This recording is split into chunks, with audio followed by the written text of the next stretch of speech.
আমরা জানি যে রমজান একেবারেই আমাদের দ্বার প্রান্তে। আমরাও মনের দিক থেকে মাহে রমাদান পাওয়ার জন্য অপেক্ষায় আছি। আল্লাহর কাছে দোয়া করছি, আল্লাহুম্মা বারিক লানা ফি রজাবা ওয়া শাবান ওয়া বাল্লিগনা রমাদান। আল্লাহ আমাদের রজব এবং শাবানে বরকত দান করুন এবং আমাদের হায়াতকে দীর্ঘায়িত করে রমজান পর্যন্ত পৌঁছায় দেন। আমরা এই দোয়ার উপরে আছি, আল্লাহর কাছে প্রত্যাশা করছি আল্লাহ তাআলা যেন আমাদেরকে পুরা রমাদান সুস্থতার সাথে আল্লাহ তাআলা আমাদের হায়াত দান করেন। আল্লাহ সুবহানাহু ওয়া তাআলা রমাদানের সিয়াম এর ব্যাপারে ইরশাদ করেন, ইয়া আইয়ুহাল্লাযীনা আমানু, হে ঈমানদারগণ, কুতিবা আলাইকুমুস সিয়াম, তোমাদের উপরে রমাদানের রোজাকে সিয়ামকে ফরজ করা হয়েছে, কামা কুতিবা আলাল্লাযীনা মিন ক্বাবলিকুম, যেমন ফরজ করা হয়েছিল তোমাদের পূর্ববর্তী উম্মতদের উপর, লাআল্লাকুম তাত্তাকুন, যেন তোমরা মাহে রমাদানের রোজা রেখে তাকওয়া অর্জন করতে পারো, আল্লাহ ভীরু হতে পারো। দেখেন, আল্লাহ রমজানের রোজা ফরজ করলেন, পাশাপাশি আল্লাহ তাআলা ঘোষণা দিলেন যে এই রমাদানের রোজা শুধু তোমাদের উপরে ফরজ করা হয়নি, তোমাদের আগের যে সকল উম্মত তাদের উপরও ফরজ করা হয়েছে। এই কথাটা আল্লাহ তাআলা বললেন যেন মাহে রমাদানে রোজা রেখে আমরা যেন বেশি কষ্ট না পাই, অতিষ্ঠ না হয়ে যাই। হাই, এত কষ্টের বিধান আল্লাহ আমাদেরকে দিলেন না। আল্লাহ বলেন, শুধু তোমাদেরকে দেই নাই, তোমাদের আগে যত উম্মত দুনিয়াতে এসেছেন তাদের সবাইকে মাহে রমাদানের এই বিধান আমি দিয়েছি, রোজাকে আমি ফরজ করেছি। তাহলে অন্যরা যদি পারে, তোমরা পারবে না কেন? তোমরাও এই মাহে রমাদানের রোজা রাখার চেষ্টা করো।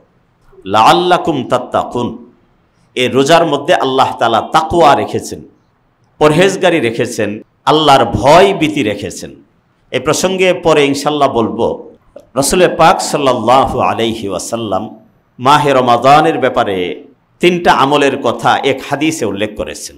হুজুর বলেন, মান সামা রমাদান ঈমানাও ওয়া ইহতিসাবা, কেউ যদি রমাদান মাসে ঈমান এবং ইখলাসের সাথে রোজা রাখে, নিজের অন্তরে ঈমান আছে এবং নিজের অন্তরে ইখলাসও আছে, শুধুমাত্র আল্লাহর কাছে সওয়াব পাওয়ার আশায় তিনি মাহে রমাদানের রোজা রাখেন, আল্লাহর হাবিব বলেন, গফিরা লাহু মা তাকদ্দামা মিন যামবি, তার আগের যত গুনাহ আছে সব গুনাহ আল্লাহ মাফ করে দেবেন।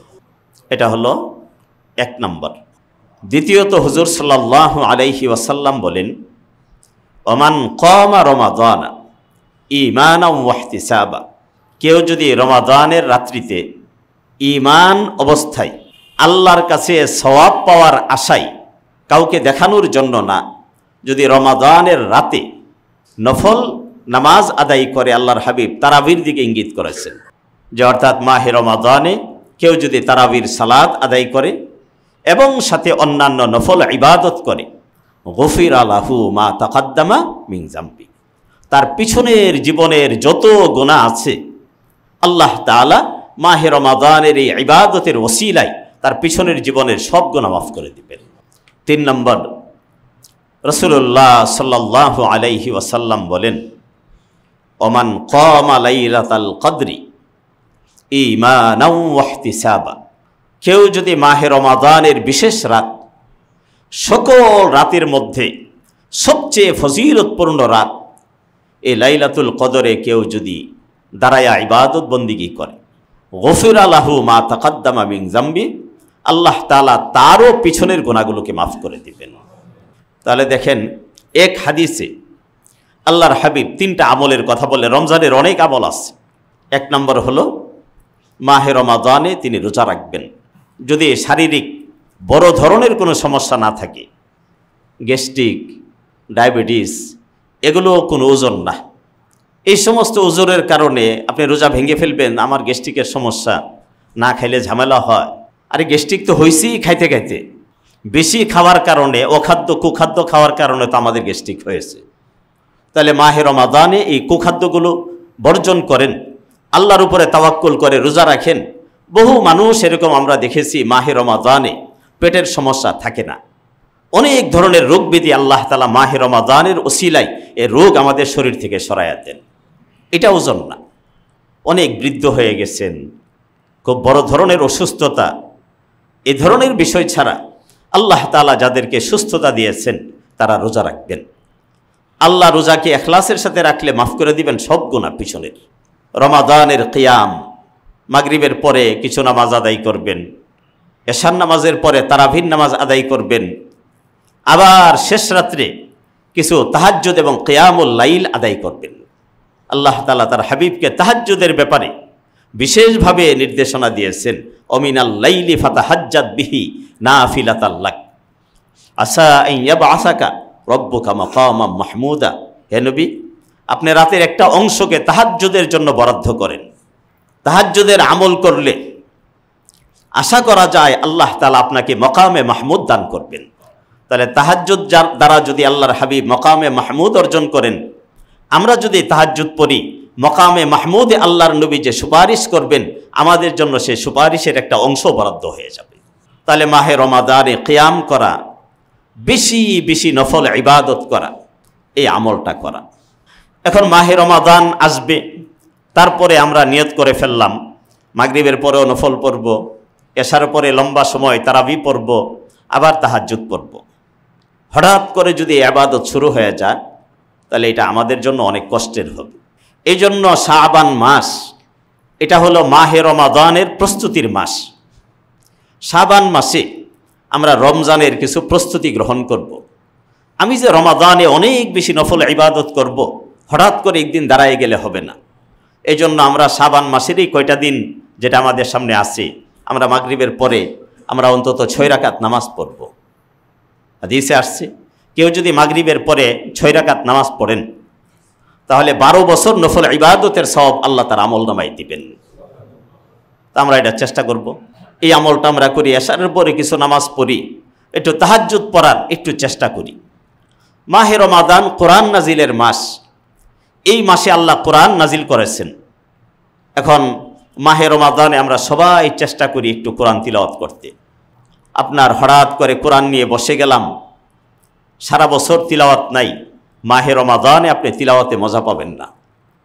আপনার দায়িত্ব হলো এই যে শাবানের কয়েকটা দিন আছে, এখন প্রতিদিন অন্তত 2 পারা 3 পারা আপনি তিলাওয়াতের অভ্যাস গড়ে তোলেন। তাহলে মাহে রমাদান যখন আসবে তিলাওয়াতটা আপনার কাছে খুব সাবলীল মনে হবে, সহজ মনে হবে, এবং তিলাওয়াতের লজ্জত, স্বাদ, মজা এগুলো আপনি হৃদয় দ্বারা অনুভব করবেন। তো আল্লাহর হাবিব মাহে রমাদানে কিয়াম করার জন্য বলেছেন, আপনি লম্বা নামাজ পড়েন। লম্বা নামাজের জন্য যারা কোরআনের হাফেজ হন তাদের জন্য সুবিধা হয়। কোরআনের বড় বড় সব সূরা তাদের মুখস্থ, তারা দাঁড়াইয়া এগুলো তিলাওয়াত করতেছেন। আমরা যারা 10 সূরার মধ্যে নিজের জীবনকে সীমাবদ্ধ করে ফেলেছি, এখন আমি তাহাজ্জুদে দাঁড়াইলে তো 10-এর পরে আর 11 বের হয় না। অনেকে হয়তো এরকমও মনে করতে পারে যে 10-এর পরে যে সূরা এগুলো মনে হয় নামাজে পড়ার জন্য না, কারণ আমি তো শিখি নাই। এই জায়গায় কোরআনের হাফিজের মর্যাদা আমাদের চেয়ে বেশি। হ্যাঁ, আপনি চেষ্টা করেন, একটু একটু করে 1 আয়াত, আধা আয়াত করে মুখস্থ করার চেষ্টা করেন। আপনি দেখবেন 5 বছর পরে আপনার 2-4 পারা মুখস্থ হয়ে গেছে। আমাদের এখানে এক সময় নামাজ পড়তেন এক মুসল্লি, উনি আমেরিকায় থাকেন, কোরআন শরীফ দেখে পড়তে পারেন না। উনি একদিন আমাকে ফোন দিয়ে বললেন যে হুজুর, আমি 2.5 পারা মুখস্থ করেছি, এখনও দেখে পড়তে পারেন না। ওই যে আপনার এক ধরনের কলম পাওয়া যায় যেখানে তিলাওয়াত শোনা যায়, তো উনি একটা শব্দ 2টা শব্দ শুনেন, এটা মুখস্থ করেন, আরেকটু সামনে পারেন, ওইটা মুখস্থ করেন। এইভাবে 2.5 পারা কোরআন তিনি মুখস্থ করে ফেলেছেন। তো এই জন্য মাহে রমাদান কোরআন নাজিলের মাস। আমরা মাহে রমাদানে কোরআনের তিলাওয়াত বেশি বেশি করে করব, কোরআনের তিলাওয়াত শুনব, এবং আমি যে বেশি তিলাওয়াত করার জন্য প্রস্তুতি নিচ্ছি তার প্র্যাকটিসটা যেন এই শাবানে আমাদের দ্বারা হয়ে যায়। আমরা এই শাবানে, বাকি দিনগুলোতে আর অল্প কয়েকটা দিন আছে, বেশি বেশি কোরআনের তিলাওয়াত করব। মাহে রমাদানে আমরা কিয়াম করব এবং তারাবির নামাজ আদায় করব। এটার ফজিলতের ব্যাপারে আল্লাহর হাবিব বললেন তার পিছনের সব গুনাহ আল্লাহ মাফ করে দিবেন। এখন তাহাজ্জুদের ফজিলতের চেয়ে বড় বিষয় আমাদের সামনে যেটা এসে যায়, আমরা কয় রাকাত তারাবি পড়ব। আগে মারামারি করো, এরপরে এই মারামারির ভিতরেই রমজান চলে যাবে, তারপরে সিদ্ধান্ত হবে আমার ইবাদতের কি হবে। আসলে এই সমস্যাটা তো আমাদের ছিল না। রাসূল পাক সাল্লাল্লাহু আলাইহি ওয়াসাল্লাম ইরশাদ করেন, ইন্নাহু মান ইয়াইশ মিনকুম বাদি, আমার পরে যারা এই দুনিয়ায় জীবনযাপন করবে, বেঁচে থাকবে, ফাসায়ারা ইখতিলাফান কাসীরা, তারা অনেক ধরনের মতভেদ, মতভিন্নতা লক্ষ্য করবে। নতুন নতুন মাসআলা আমাদের সামনে এসে হাজির হবে, নতুন মতবাদ, নতুন মতাদর্শ, এগুলো আমাদেরকে বিভ্রান্ত করবে। এটা হলো আল্লাহর হাবিবের ভাষ্য। তাহলে তখন আমাদের কাজটা কি হবে? রাসূলুল্লাহ সাল্লাল্লাহু আলাইহি ওয়াসাল্লাম আমাদের দায়িত্বটা কি? আল্লাহর হাবিব বলছেন, ফাআলাইকুম বিসুন্নতি, যে ফাআলাইকুম বিসুন্নতি, তোমাদের দায়িত্ব হলো আমার সুন্নতকে আঁকড়ে ধরবে। রাসূলুল্লাহ সাল্লাল্লাহু আলাইহি ওয়াসাল্লামের যে সুন্নাহ, আল্লাহর নবীর যে কর্মপন্থা, আল্লাহর নবী যা করেছেন, আল্লাহর নবী যা বলেছেন, আল্লাহর নবীর সামনে যা হয়েছে, আল্লাহর নবী মৌন সম্মতি জানিয়েছেন, এই বিষয়গুলোকে তোমরা আঁকড়ে ধরবে। এটা হলো এক। 2 নম্বর, আল্লাহর হাবিব সাল্লাল্লাহু আলাইহি ওয়াসাল্লাম বলেন, ওয়া সুন্নাতিল খুলাফাইর রাশিদিন আল মাহদিয়িন, খুলাফায়ে রাশেদা, যারা হেদায়েত প্রাপ্ত, সুপথ প্রাপ্ত, যারা সিরাতে মুস্তাকিমের উপর অটল অবিচল ছিলেন, তাদের সুন্নতকে তোমরা আঁকড়ে ধরবে। তা আল্লাহর নবীর সুন্নত, খুলাফায়ে রাশেদার সুন্নতকে তোমরা আঁকড়ে ধরবে। নিঃসন্দেহে আল্লাহর হাবিব ওহীর মাধ্যমে এটা জেনেছেন, আমার পরে খুলাফায়ে রাশিদিনের সময়ে এমন কিছু প্রয়োজন আসবে যেখানে খুলাফায়ে রাশিদিন তারা তাদের মতো করে ইজতিহাদ করে, গবেষণা করে তারা উম্মতের জন্য কিছু আমল নির্ধারণ করবেন। এরকম একটা আমল হলো জুমার দ্বিতীয় আজান। আল্লাহ রাসূলের জামানায় জুমার আজান ছিল একটা, হযরত আবু বকর, ওমর ইবনুল খাত্তাব ওনাদের জামানায় জুমার আজান ছিল একটা, হযরত সাইয়্যিদানা উসমান ইবনে আফফান রাদিয়াল্লাহু আনহুর সময়ে জুমার আজান চালু হয়ে গেছে 2টা। এখন যারা অতি উৎসাহী, সাহাবায়ে কেরামের চেয়ে যারা দিন বেশি বুঝেছে, বোঝেননি, বাপের চেয়ে যদি সন্তান বেশি বুঝে, এই সন্তান কি সুসন্তান না কুলাঙ্গার হয়? একটু কোন বলেন? কুলাঙ্গার সন্তান হয়। বাপের চেয়ে বেশি বুঝে, মার চেয়ে বেশি বুঝে, মা বাবার উপরে মুখে মুখে কথা বলে, এটা যেমন বেয়াদব সন্তান। যে সাহাবায়ে কেরাম আল্লাহর নবী থেকে সরাসরি আল্লাহর দ্বীন পেয়েছেন, আল্লাহর নবীর উপরে ওয়াহী নাজিলের দৃশ্য দেখেছেন, আল্লাহর নবীর সরাসরি সোহবতপ্রাপ্ত সাহাবা, তাদের চেয়ে কেউ যদি দাবি করে আমরা দিন বেশি বুঝি, দিন বেশি মানি, আল্লাহর নবীর সুন্নাহর আমরা বেশি অনুসারী, তারা কখনোই সঠিক মুসলমান হতে পারে না, তারা ভ্রান্ত মুসলমান। এই বিষয়টা দেখেন, হযরত উসমান জুমার দ্বিতীয় আজান চালু করলেন, তখন সাহাবায়ে কেরামের মধ্যে কত বড় বড় সাহাবারা দুনিয়াতে বেঁচে ছিলেন। হযরত আলী কাররামাল্লাহু ওয়াজহা, আল্লাহর হাবিব যাকে এলেমের শহরের দরজা আখ্যা দিয়েছেন, যদি এলেমের শহরে প্রবেশ করতে চাও আলীর মাধ্যমে প্রবেশ করো। আনা মাদিনাতুল ইলম ওয়া আলীয়ুন বাবুহা, আমি এলেমের নগরী, আলী হলেন সেই নগরীর প্রবেশদ্বার। সেই সময় বেঁচে ছিলেন কে? রইসুল মুফাসসিরিন হযরত আব্দুল্লাহ ইবনে আব্বাস রাদিয়াল্লাহু আনহুমা। তখন সেখানে উপস্থিত ছিলেন আব্দুল্লাহ ইবনে মাসউদ রাদিয়াল্লাহু আনহু, সাহাবাদের মধ্যে যাকে সবচেয়ে বড় ফকিহ হিসাবে মেনে নেওয়া হয়। তাহলে এরকম বড় বড় সাহাবা যারা বদরে অংশগ্রহণ করেছেন, বাইআতুর রিজওয়ানে অংশগ্রহণ করেছেন, তাদের সামনে সিদ্ধান্ত হয়েছে যে জুমার আজান 2টা হবে। কেন? আগে তো মানুষ ছিল কম, এক আজান হলে সবাই আসতো, নামাজ খুতবা শুরু হয়ে যেত। এখন মানুষের সংখ্যা বেড়ে গেছে, এক আজান হওয়ার পরে মানুষের আসতে একটু দেরি হয়, মানুষের মধ্যে কিছু অলসতাও এসেছে। প্রথম আজান হবে, তারপরে দ্বিতীয় আজান হবে, তারপরে নামাজ শুরু হয়ে যাবে। সাহাবায়ে কেরাম মেনে নিয়েছেন, তাবেঈন, তাবেঈন তারা মেনে নিয়েছেন।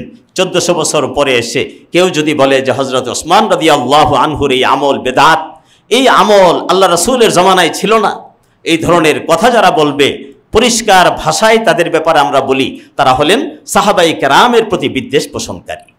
ঠিক একই কাজ তারাবির নামাজের ক্ষেত্রে আল্লাহর হাবিব সাল্লাল্লাহু আলাইহি ওয়াসাল্লাম একদিন মসজিদে নববীতে কিছু সাহাবা উপস্থিত আছেন, হুজরা থেকে বের হয়ে তাদেরকে নিয়ে নামাজ আদায় করলেন।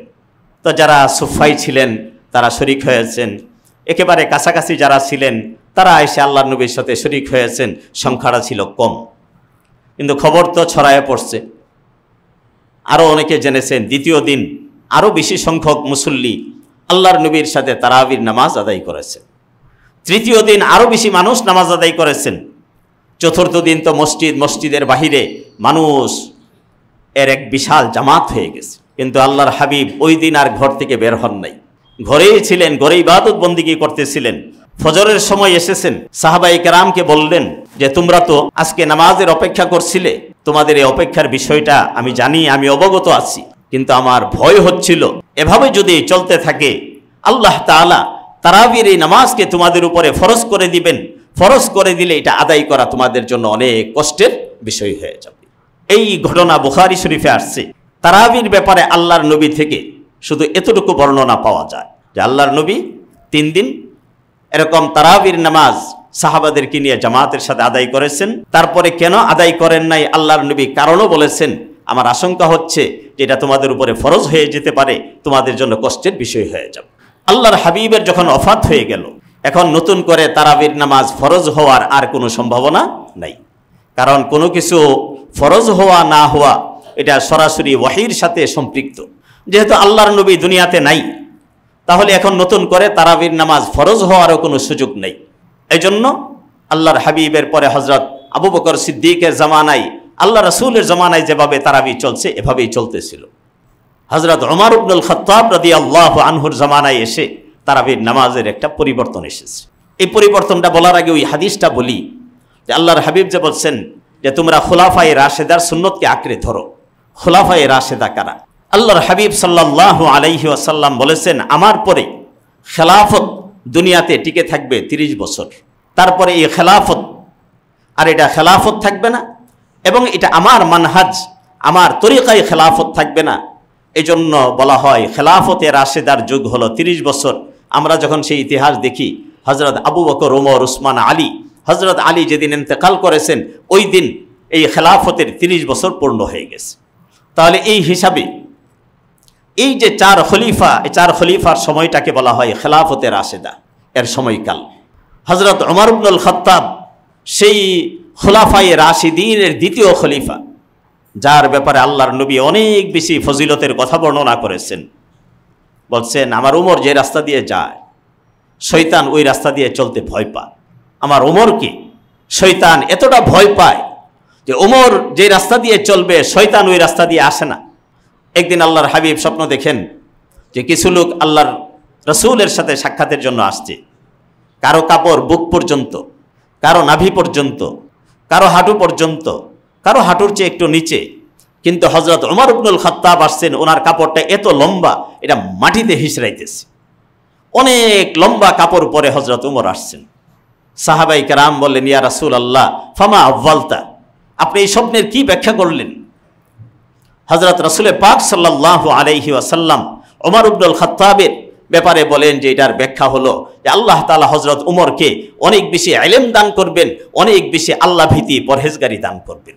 সেই ওমর ইবনুল খাত্তাব হুজুর সাল্লাল্লাহু আলাইহি ওয়াসাল্লাম একদিন আম্মা জান আয়েশাকে বলেন, জানো এই আকাশে যে কত তারকা? বলছেন অগণিত অসংখ্য।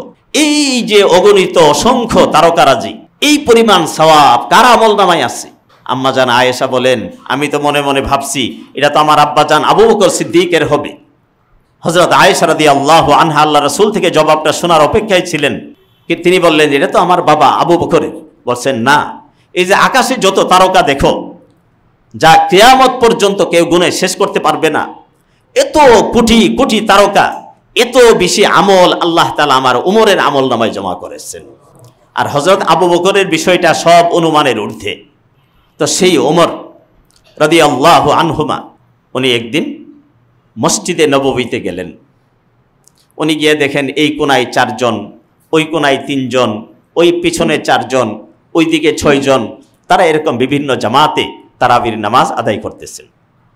বিভিন্ন জামাতে তারাবির নামাজ আদায় করতেছেন। আচ্ছা, বিষয়টা কি সুন্দর লাগে? এখানে 4 জন, ওখানে 5 জন, ওখানে 6 জন, ওখানে 4 জন, এটা তো সুন্দর মনে হচ্ছে না। হযরত ওমর ইবনুল খাত্তাব রাদিয়াল্লাহু আনহু হযরত উবাই ইবনে কাব রাদিয়াল্লাহু আনহুকে ডাকলেন। হযরত উবাই, উনি সাহাবাদের মধ্যে সবচেয়ে বড় কারি ছিলেন। আল্লাহর কোরআনের সবচেয়ে সুন্দর তিলাওয়াত হযরত উবাই ইবনে কাব করতে পারতেন এবং উনি আল্লাহর কোরআনের হাফিজ ছিলেন। হযরত উবাইকে ডেকে বললেন, উবাই, তুমি এই সবাইকে এক জামাতে অন্তর্ভুক্ত করো। হযরত উবাই ইবনে কাব বলেন, আমিরুল মুমিনিন, খলিফাতুল মুসলিমিন, আল্লাহ রাসূলের জামানাইতে এভাবে সবাইকে সম্মিলিত জামাতের ব্যবস্থা করা হয়নি। বলছেন, না, এটা তুমি করো। হযরত উবাই ইবনে কাব হযরত ওমর ইবনুল খাত্তাবের পরামর্শে এক জামাতে তারাবির নামাজ আদায়ের ব্যবস্থা করলেন। এটা কোনো নতুন বিষয় না, আল্লাহ রাসূলের জামানায় তারাবির জামাত ছিল, কিন্তু ফরজ হয়ে যাওয়ার আশঙ্কায় আল্লাহর নবী তারাবির জামাতকে নিয়মিত আদায় করেন নাই। হযরত ওমর চিন্তা করলেন উম্মতকে এক জায়গায় আনা দরকার। সবাই এক জায়গায় আসলো।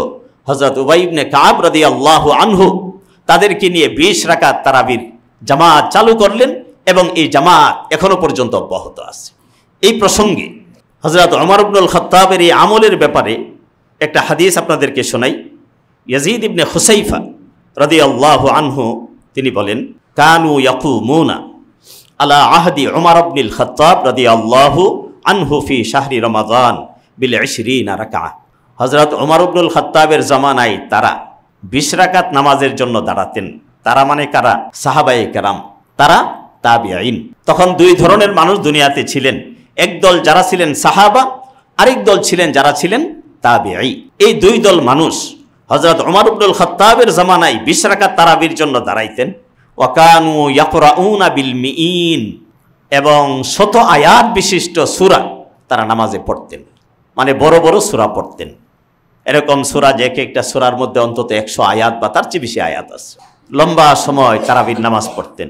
আমি একজন শাইখের বক্তব্য শুনেছিলাম, উনি বলতেছিলেন যে এই খতমে তারাবি এটা হলো একটা ধোঁকাবাজি। নাউজুবিল্লাহ বলবেন না, কি ধোঁকাবাজি? আসলে কি কোরআন এরা মুখস্থ পড়তে পারে? ওই তো পারে না।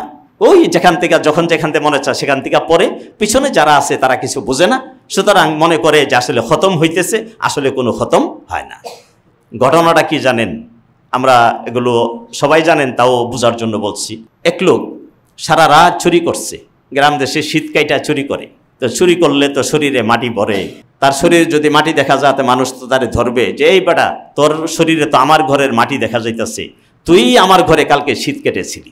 তো সে একবারে ভোর রাত্রে তাহাজ্জুদের টাইমে সে পুকুরে গেছে, গিয়া গোসল করতেছে। আরেকজন বুজুর্গ মানুষ, তিনিও তাহাজ্জুদের জন্য উঠছেন, উনি পুকুরে গেছেন, উজু গোসল করবেন, তারপরে তাহাজ্জুদে দাঁড়াইবেন। এখন চুরে ভাবতাছে, বাবারে এতদিন ভাবছিলাম চুর মনে আমি একা, ওই যে পুকুরের পশ্চিম পারে তো আরেক চোরারে দেখা যাইতাছে। এটা হলো চুরের ধারণা। আর পশ্চিম পারে যিনি তাহাজ্জুদের নামাজ আদায়ের জন্য উঠছেন, তিনি আল্লাহর কাছে শুকরিয়া আদায় করতেছেন, আল্লাহ, এই দুনিয়াতে তাহাজ্জুদ গুজার আমি একা না, আমার মতো আরেকজন তাহাজ্জুদ গুজার পূর্ব পারেও আছে। তাহলে চোরা কি মনে করে? সব চোর। আর যে ভালো মানুষ সে মনে করে সব ভালো মানুষ। এজন্য আমি বলি, যদি কেউ বলে যে এখন তো আর ভালো মানুষ নাই, কোনো ভালো মানুষ যে খুঁজা পা না, তাহলে বুঝবেন যে এই লোকটা ভালো না, কারণ সে ভালো মানুষের সাথে চলাফেরা করে না। এই দুনিয়া টিকে আছে নিশ্চয়ই কিছু ভালো মানুষের উপরে নির্ভর করে। আমরা বলি যে শাইখরা এভাবে কথা বলবেন না। আমাদের এই তিলাওয়াতগুলো আপনারা রেকর্ডিং করে কোরআনের সাথে মিলান, একটা শব্দও যদি ছোটে, আমি ব্যক্তিগতভাবে হাফেজ না, কিন্তু এখানে যারা নামাজ পড়েন আপনারা জানেন যে আলহামদুলিল্লাহ কোরআনের কোনো জায়গা থেকে কোনো হাফেজ একটা শব্দও যদি বাদ দেয়, আলহামদুলিল্লাহ কোনো হাফেজের প্রয়োজন নাই, সেটা আমি ধরতে পারি। সেটা হাফেজের প্রয়োজন, আমি সেই ভুলটা ধরতে পারি। তাহলে আমি যদি এটা ধরতে পারি, তার পিছনে যে আরো 2জন হাফেজ আছে তারা কি ধরতে পারে না? এই ভুলভাল কথা মানুষকে বলতেছে, কারণ তার নিজের তিলাওয়াত সহি না, তার অনুসারীদের তিলাওয়াত সহি না, তারা কোরআনের হাফেজ হওয়া তো দূরের কথা, কোরআনের 10টা সূরাও ভালো করে মুখস্থ পারে না। এখন যখন বলে যে দেখো এগুলো সব ভাওতাবাজি, তখন সবাই সুন্দর করে বিশ্বাস করে, হ্যাঁ আমাদের শাইখ যা বলছেন এটাই বাস্তবতা, কারণ আমরা এত বড় পণ্ডিত, 10টা সূরা মুখস্থ নাই, তাইলে এই সমস্ত মৌলবীরা কোরআন কেমনে মুখস্থ করবে? বিষয়টা দেখেন কি বলল, ওয়া কানু ইয়াকরাউনা বিল মিইন, মানে 100 আয়াত বিশিষ্ট সূরা তারা পড়তেন। তারপরে আসলো হযরত ওসমান ইবনে আফফানের জামানা, বলেন ওয়া কানু ইয়াকরাউনা আলা ইসিহিম ফি আহদি ওসমান ইবনে আফফান। হযরত ওসমান ইবনে আফফান রাদিয়াল্লাহু আনহুমার যুগে এত লম্বা তিলাওয়াত হতো যে যারা বয়োবৃদ্ধ এবং দুর্বল সাহাবা তারা লাঠির উপরে ভর দিয়ে দাঁড়ায়া এই তারাবির নামাজ আদায় করতেন। দাঁড়ায়া থাকতে কষ্ট হতো, তাহলে তো নিশ্চয়ই এ তারাবিটা আলাম তারা আর এই লীলাফির তারাবি ছিল না। এটা অনেক বড় লম্বা তারাবি ছিল, লাঠির উপরে ভর দিয়ে তারা দাঁড়াইতেন। এটা হলো ওসমান ইবনে আফফান রাদিয়াল্লাহু আনহুর জামানায়। কেন? মিন শিদ্দাতিল কিয়াম, লম্বা সময় দাঁড়াইতে তাদের যে কষ্ট হতো, এই কষ্টের কারণে এই বিষয়টা হতো। এই হাদিসটা বাইহাকি শরীফে এসেছে। ঠিক এরকম একটা হাদিস ইয়াজিদ ইবনে খুসাইফা রাহিমাহুল্লাহ উনি বর্ণনা করেন যে কানান নাস ইয়াকুমুনা ফি জামানি উমর ইবনুল খাত্তাব ফি রমাজান বি23 রাকাত। উমর ইবনুল খাত্তাবের জামানায় সাহাবারা তাবিঈনরা 23 রাকাত নামাজের জন্য তারা দাঁড়াইতেন। 20 রাকাত তারাবি আর 3 রাকাত ভিতর। এই বর্ণনাটা মুয়াত্তা ইমাম মালিকে এসেছে। ইমাম মালিক, যাকে বলা হয় ইমাম উদারিল হিজরা, মদিনার ইমাম ছিলেন, যার ব্যাপারে আল্লাহ রাসূল ভবিষ্যৎবাণী করেছেন। হাজার হাজার মুহাদ্দিসের উস্তাদ ছিলেন। ইমাম বুখারী মুসলিমের জন্মের বহু আগে তিনি মুয়াত্তা ইমাম মালিক সংকলন করেছেন। তিনি এই হাদিস বর্ণনা করেন। মুহাদ্দিসিনরা বলেন এই হাদিসের সনদের ব্যাপারে কারো কোনো ধরনের প্রশ্ন নাই। শুধুমাত্র গত শতাব্দীতে 2 জন ব্যক্তি এই হাদিস যতদিন যাবৎ মুহাদ্দিসিনরা শুনেন, এই অবস্থায় 1300 বছর চলে গেছে, কারো কোনো আপত্তি ছিল না। 2 জন ব্যক্তি গত শতাব্দীতে আসলেন, এসে ওনারা এই হাদিসের ব্যাপারে আপত্তি তুললেন। কিন্তু মুহাদ্দিসিনরা বলেন তাদের এই আপত্তি, তাদের জাহালত, তাদের মূর্খতা, তাদের অজ্ঞতার উপরে নির্ভরশীল ছিল। এখানে দেখেন 23 রাকাত তারাবির কথা আসছে। একজন বড় ফকিহ, বড় আলিম, যাকে আমরা যেমন মানি, আমাদের ভাইয়েরা যারা আমাদেরকে সব সময় গালিগালাজ করেন, অনেকে মনে করেন আমরা গালিগালাজ করি না, আমরা গালিগালাজ করি না, আমরা তাদেরকে মুশরিক বলি না, আমরা তাদেরকে কাফির বলি না, আমরা তাদেরকে এই কথা বলি না যে আমাদের মসজিদে আইসেন না, আমরা বলি সামনের কাতারে নামাজ পড়বেন, আমরা আপনাদেরকে সাধুবাদ জানাইব। হ্যাঁ, একটা আবেদন আস্তে আমি করি, আগে তো জোরে জোরে বলতাম, এখন আস্তে বলি যে এখানে আইসা আপনারা যে সমস্ত চিন্তা লালন করেন এইগুলো এই মসজিদে ছড়াইবার চেষ্টা করবেন না। আপনাদেরটা নিয়ে আপনারা থাকবেন, আপনারা সংক্রামক ব্যাধিতে রূপান্তরিত হবেন না। যে রোগ আপনাকে ধরছে এই রোগ নিয়ে আপনি থাকেন, এই রোগ অন্যের মাঝে আপনি ছড়ায়েন না। শেখুল ইসলাম ইবনে তাইমিয়া, ওনারা ওনাদের প্রয়োজনে শেখুল ইসলাম ইবনে তাইমিয়াকে ইমাম মানেন, চুপে চুপে, প্রকাশ্যে ঘোষণা দেন না। ওনার একটা ফতোয়ার কিতাব মাজমুউল ফাতাওয়া, এই ফতোয়ার কিতাবে তিনি উল্লেখ করেন অনেকগুলো হাদিস তিনি এনেছেন আগে, আনার পরে উনি এই হাদিসগুলো থেকে যা বুঝেছেন এটা উনি ফতোয়া আকারে উল্লেখ করেছেন। সেটা হলো ইন্নাহু কদ সাবাতা আন্না উবাইয়া ইবনে কাবিন কানা ইয়াকুমু বিন-নাস 20 রাকাআ ফি কিয়ামি রমাদান ওয়া ইউতিরু বিসালাস। যে এই অনেকগুলো হাদিস এনে উনি বলেন এর দ্বারা প্রমাণিত হয়েছে উবাই ইবনে কাব সাহাবায়ে কেরাম তাবিঈনদের মুবারক জামাতকে নিয়ে 20 রাকাত তারাবি আদায় করতেন এবং 3 রাকাত বেতের আদায় করতেন। এই ফতোয়াকার শাইখুল ইসলাম আল্লামা ইবনে তাইমিয়া রাহিমাহুল্লাহর মাজমুউল ফাতাওয়া, ওনার এই জগৎ বিখ্যাত ফতোয়ার গ্রন্থ, সেখানে তিনি এটা উল্লেখ করেছেন। এরপরে উনি আরেকটু বাড়ায়া বলতেছেন ওয়া ইন্নাহু মিন সুন্নাতিল খুলাফা, এটা হলো খুলাফায়ে রাশেদার সুন্নত। এটা ইমাম আবু হানিফার বানানো জিনিস না, এটা ইমাম মালিক আহমদ শাফির বানানো জিনিস না, এটা খুলাফায়ে রাশেদার সুন্নত। খুলাফায়ে রাশেদা 20 রাকাত তারাবির উপরে আমল করতেন, এটা তাদের সুন্নত। ও আমালিল মুসলিমিন, এটা হলো মুসলমানদের আমল। যুগ যুগ ধরে শতাব্দীর পর শতাব্দী মুসলমান এই আমলের উপরে ছিলেন যে তারাবির নামাজ 20 রাকাত হবে। হঠাৎ করে কেউ আইসা কানে কানে বলল, ভাই সর্বনাশ করছেন, 20 রাকাত নামাজ পড়েন, আপনার সব কিছু বরবাদ হয়ে গেছে। একজন আমাদের ছোট এক বাচ্চা, এখন বাচ্চা নাই, অনেক বড় হয়ে গেছে, তখন সে ক্লাস 8-এ পড়ে। ক্লাস 8-এ পড়লে তো আমরা ছোটই ধরি, জুনিয়র। তো তারে আইসা এক মুরব্বী, উনি লামাজহাবি, বলতেছে এই তুমি এগুলো করো, এগুলো হাদিসে নাই, মানে 20 রাকাত হাদিসে নাই, এটা তুমি পড়বা না।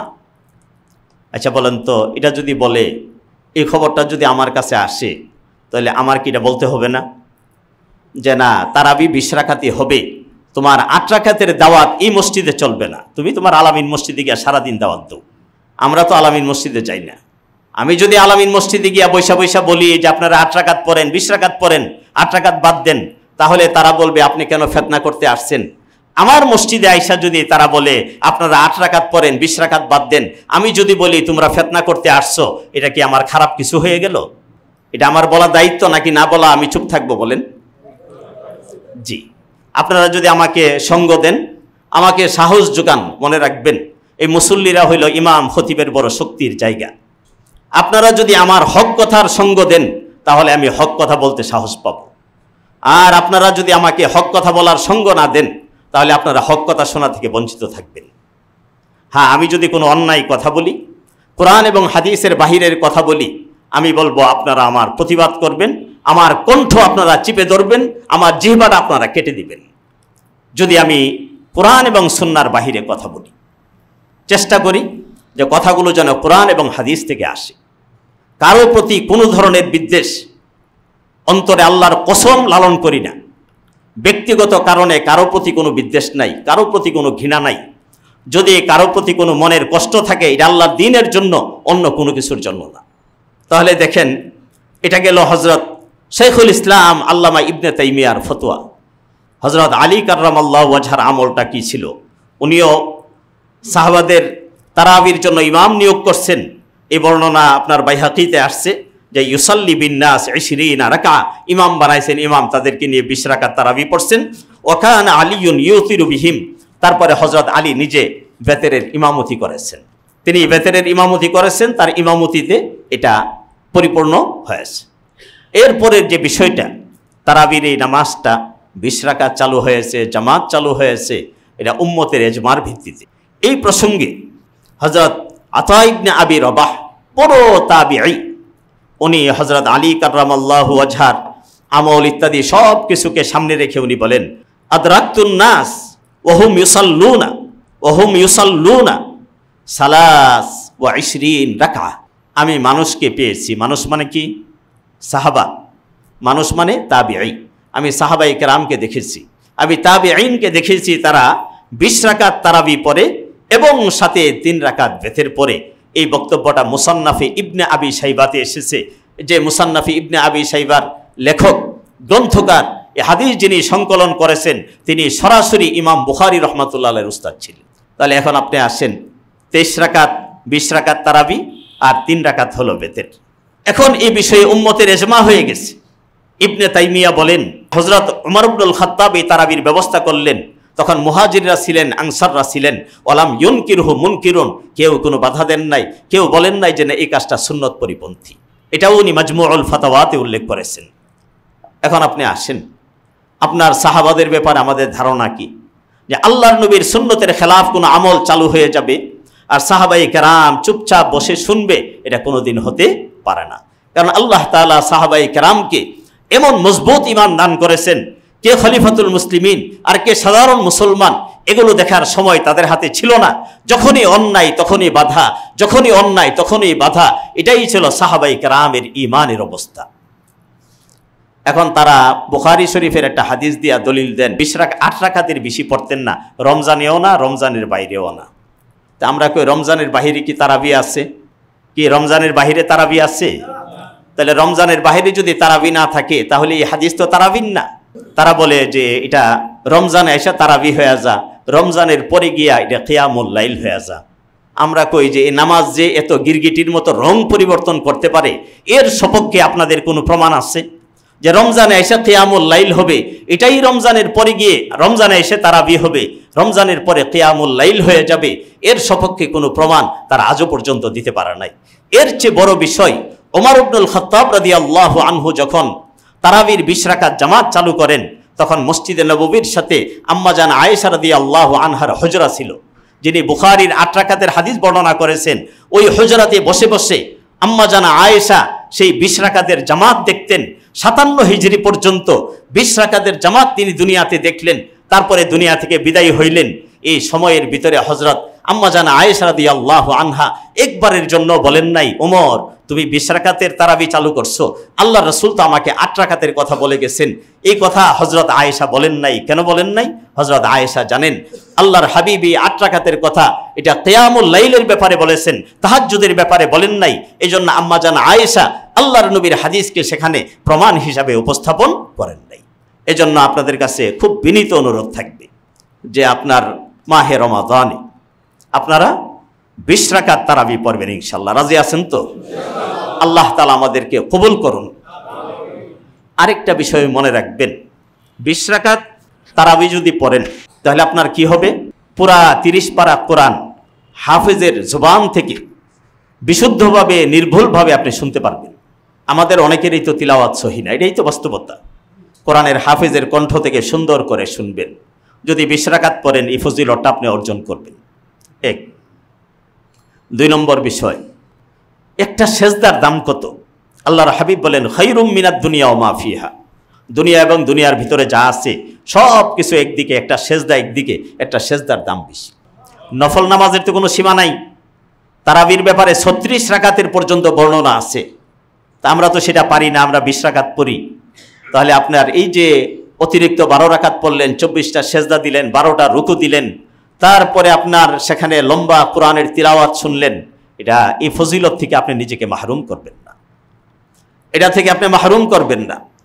আল্লাহর ওয়াস্তে এই 20 রাকাত তারাবির একটা নিয়ত, একটা সংকল্প আপনারা করবেন। আল্লাহ আমাদেরকে তৌফিক দেন। আর একটা বিষয় এটা বলি, এটা হইল কেউ যদি 8 রাকাত পড়তে চান, তার সাথে ঝগড়ার দরকার নাই, তার সাথে আমরা ঝগড়া করব না। তিনি 8 রাকাত পড়বেন, পড়ুক। হ্যাঁ, যারা 8 রাকাত পড়বেন, যে আপনার কাছে যখন মনে হবে সাহাবাদের আমল, তাবেঈনদের আমল, যুগ যুগ ধরে চলে আসা মুসলমানদের আমলের চেয়ে আপনার এই চিন্তা প্রসূত আমলটা আপনার কাছে ভালো, আপনি যদি সেটা করেন, তবে এটুক বিষয় খেয়াল রাখবেন, একবারে মসজিদের আপনারা ছড়ায়া ছিটায় নানান জায়গায় দাঁড়াইবেন, 8 রাকাতের পরে আপনারা বের হবেন, মসজিদের পরিবেশটা নষ্ট হবে। এজন্য আপনাদের কাছে একটু অনুরোধ থাকবে, আপনারা একটা সাইডে দাঁড়াবেন, যেন আপনারা সুন্দর করে বের হয়ে যেতে পারেন, অন্যদের নামাজের মনোযোগ যেন নষ্ট না হয়। এই কাজটা আপনারা করবেন। আল্লাহ তাআলা আমাদেরকে তৌফিক দান করুন। আমিন। ওয়া আখিরু দাওয়ানা আলহামদুলিল্লাহ।